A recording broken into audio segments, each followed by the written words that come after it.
तो उस पर विचार करना पड़ेगा, चिंतन करना पड़ेगा। तो वो विचार चिंतन कौन करेगा, कैसे करेगा, उसकी चर्चा है। इस श्लोक का उच्चारण है अभवत चित्त विक्षेप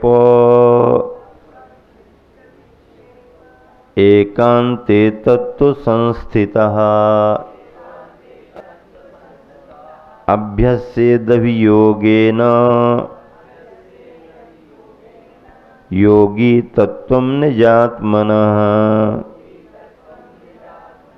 एक साथ मिलकर के अभवत चित्त विक्षेप एकांते तत्व संस्थितः अभ्यस्येदभियोगेन योगी तत्वं निजात्मनः।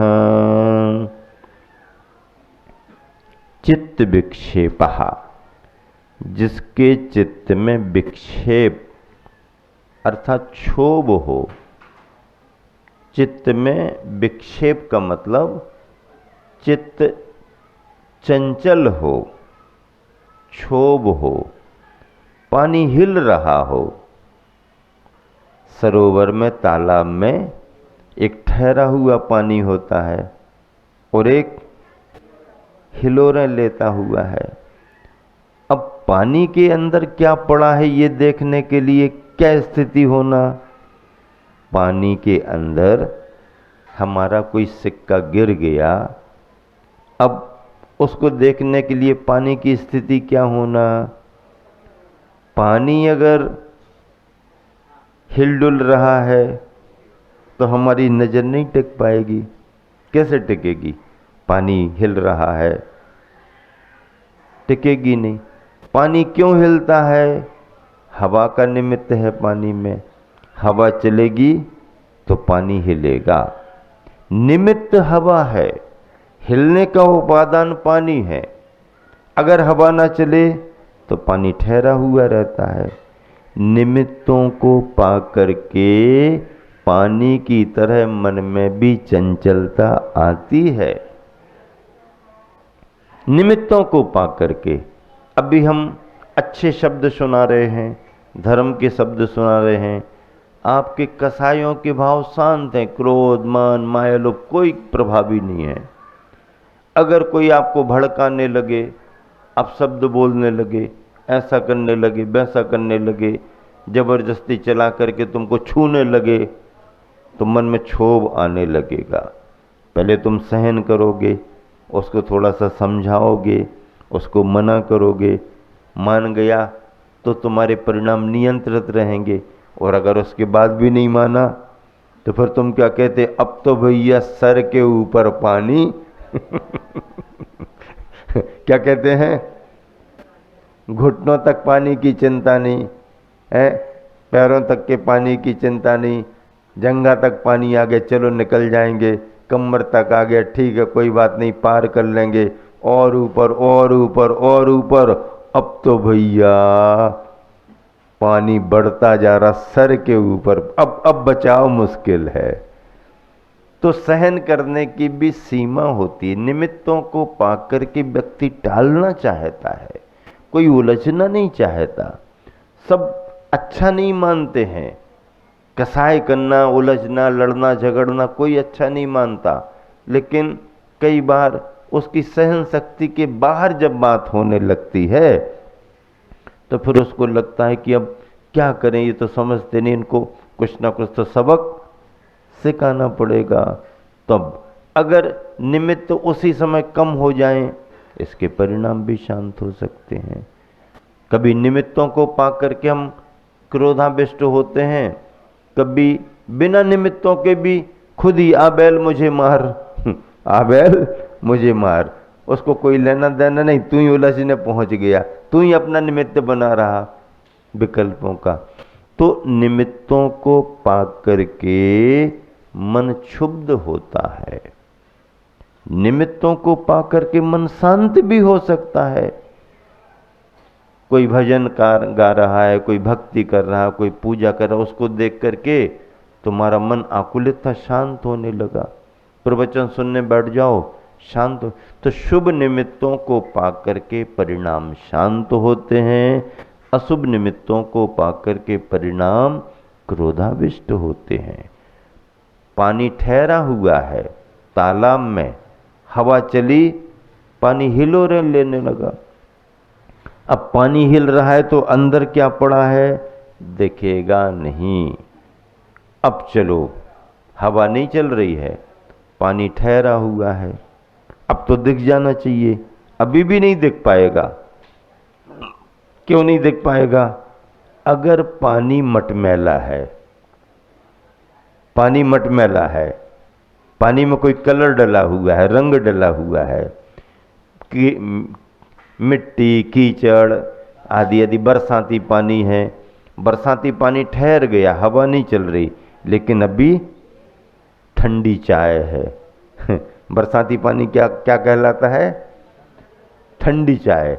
कलर तो चाय का है लेकिन एकदम ठंडा है। हाँ, तो बरसात। अब अगर उसमें कीचड़ आदि है, घुली मिली है, रंग है, तो ठहरे हुए पानी में भी आपको कुछ दिखेगा नहीं अंदर क्या पड़ा। सिद्धांत क्या कहता है? आत्मदर्शन करने के लिए, अंतरंग का अनुभव करने के लिए, अपने अंतरंग आत्म तत्व का अनुभव करना है तो हमारे अंदर तरंग भी नहीं होना चाहिए और रंग भी नहीं होना चाहिए। रंग और तरंग से रहित होने पर ही अंतरंग का दर्शन होता है। तरंग क्या है? पानी हिल रहा है, तरंग है ये। और रंग क्या है? पानी में कीचड़ घुला मिला है। तो तरंग रहित भी हो और रंग रहित भी हो, तभी पानी के अंदर अंतरंग में क्या पड़ा है ये समझ में आता है। योगों पर जिसका नियंत्रण हो उसे योगी कहा गया। योगों पर नियंत्रण का मतलब अपने मन के विचारों पर नियंत्रण, अपने बोलने संबंधी वाणी वचनों पर नियंत्रण और अपने शरीर की प्रवृत्ति पर नियंत्रण। शरीर की प्रवृत्ति पर नियंत्रण, उठने बैठने में आसन लगनी चाहिए। जिसकी आसन नहीं लग पाएगी वो कैसे ध्यान कर पाएगा? और आसन बाहर की मुद्रा, और दूसरी बात, मुद्रा में कमोबेशी हो भी सकती है, मुद्रा में कुछ कमोबेशी हो भी सकती है, लेकिन आसन पर भी नियंत्रण होना। आसन, आसन किसे कहते हैं? आसन यानी खान पान भोजन। खान पान भोजन पर जिसका नियंत्रण नहीं है, कब खाना, क्या खाना, कैसे खाना, कितना खाना, भक्ष्य क्या है, अभक्ष्य क्या है, दिन क्या है, रात क्या है, मादक पदार्थ क्या है, सात्विकता क्या है, अगर आपका ये विवेक नहीं है और खान पान में सात्विकता और नियमितता नहीं आती है, एक आसन आदि का आप अभ्यास अच्छा नहीं कर पाते हो, तो ध्यान सामायिक की सिद्धि नहीं कर पाओगे। तो आसन पर भी नियंत्रण होना और आसन यानी अपनी बैठक पर भी नियंत्रण होना। आसन और आसन पर जिसका नियंत्रण है, अपने गुरुवर आचार्य जी कहते थे, कई बार प्रवचनों में बार बार कहते थे, जिसका आसन और आसन पर नियंत्रण है वही योग ध्यान को सिद्ध कर सकता है। ध्यान की सिद्धि, योग सिद्धि के लिए योगी बनना जरूरी। योगी यानी साधक। योगी कौन होता है? जिसका मन वचन काय की प्रवृत्तियों पर नियंत्रण होता है, वो योगी साधक माना जाता है। ऐसा वह योगी साधक एकांत में, कितना बड़ा भी साधक क्यों ना हो, भीड़ भाड़ कोलाहल का प्रभाव उसके मन पर पड़ता ही है। कितना ही अच्छा एक्सपर्ट ड्राइवर क्यों ना हो, अगर भीड़ भरा बाजार है तो चूक करने की संभावनाएं बन जाती हैं। बड़े अच्छे से अच्छा ड्राइवर भी कई बार मार्केट में यहाँ वहाँ जरा सी नज़र गई, विचलित हो जाता है, नज़र हटी और दुर्घटना घटी। जरा सी चूक में ड्राइवर भी फेल हो जाता है। तो योगी साधक भी, उनके लिए भी ध्यान सिद्धि के लिए योग्य स्थान चाहिए, एकांत स्थान चाहिए, वातावरण सौम्य और साम्य शांत चाहिए। क्यों? कितना भी स्थिर चित्त वाला हो, बाहर के नौकर्म, शोर शराबा, हो हल्ला, आवागमन उसके विचारों को प्रभावित करता ही है, विचारों को प्रभावित करता ही है। मन में विचार आते ही रहते हैं, कान में आवाज जाती है, गंध आ ही रही है। अब देखो, हमें नहीं देखना तो स्वतंत्रता है कि आंख बंद कर लो। क्या? हमको नहीं देखना तो हमें स्वतंत्रता है, आंख बंद कर लो। लेकिन हमें नहीं सुनना है तब कान में ऐसी कोई व्यवस्था नहीं है कि कान का ढक्कन बंद कर लो। नहीं देखना तो सुविधा है, आंख बंद कर लो। लेकिन हमें किसी की बात नहीं सुनना, नहीं सुनना, तो ऐसा कोई सिस्टम नहीं है कान में कि हमें नहीं सुनना तो कान को बंद कर लो। ये भी होना चाहिए था। क्या? अब की बार अगर कोई पूछने को आए, सर्वे वगैरह करने कि भाई क्या क्या कमी है, ऐसा शिकायत पुस्तिका रखी रहती है ना, सुझाव एवं शिकायत पुस्तिका।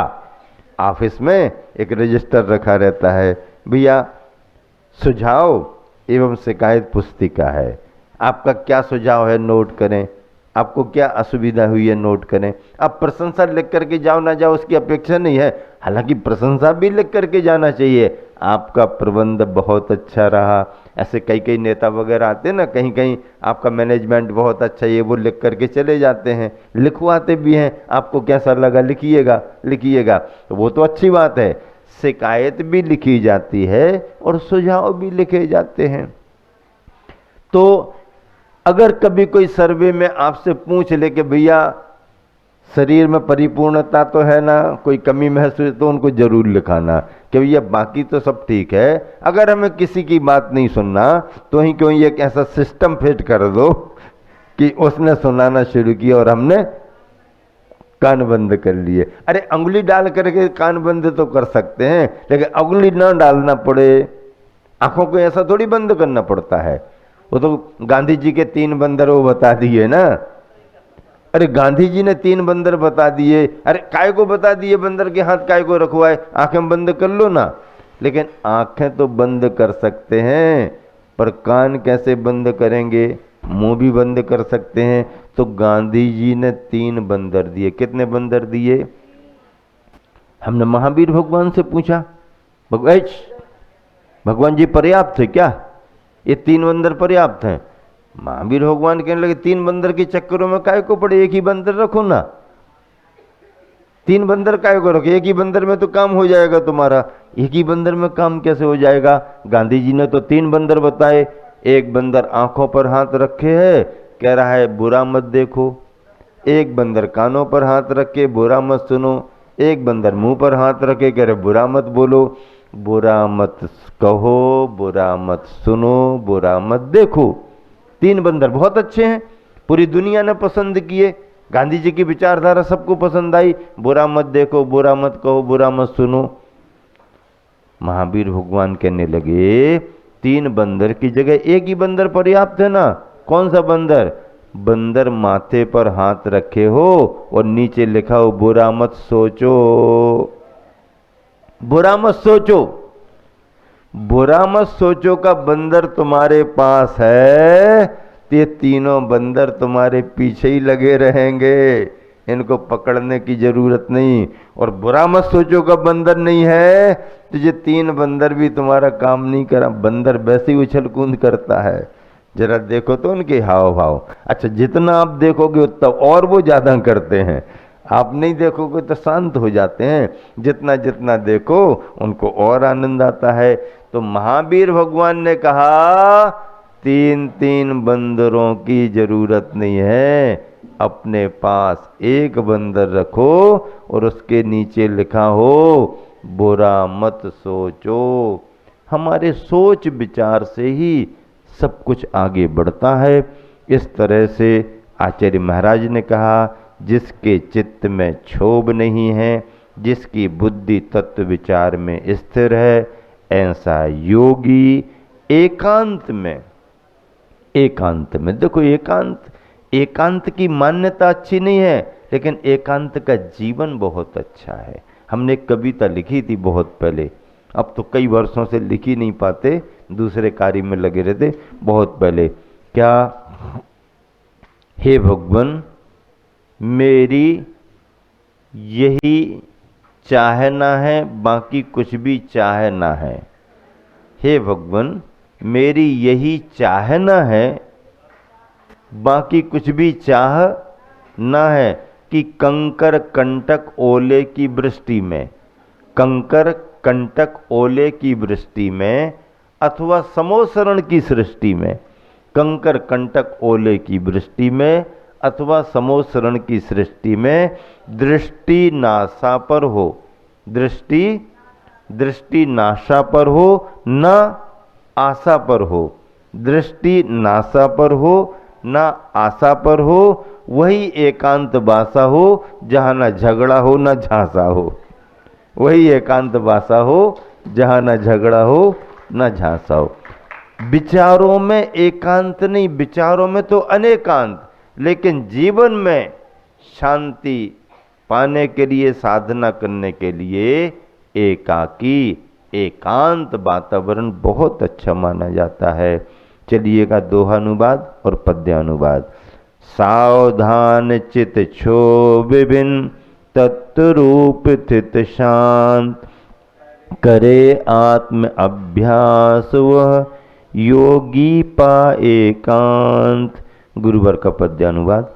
रागादिक लहरें न उठती, जिनका मानस शांत रहा, हेय तथा आदेय विषय में तत्व ज्ञान निर्भ्रांत रहा। योगी जन निर्जन वन में जा, निद्रा विजी तथा बने, प्रमाद तज निज साधन कर ले, काल जयी फिर सदा बने, काल जयी फिर सदा बने।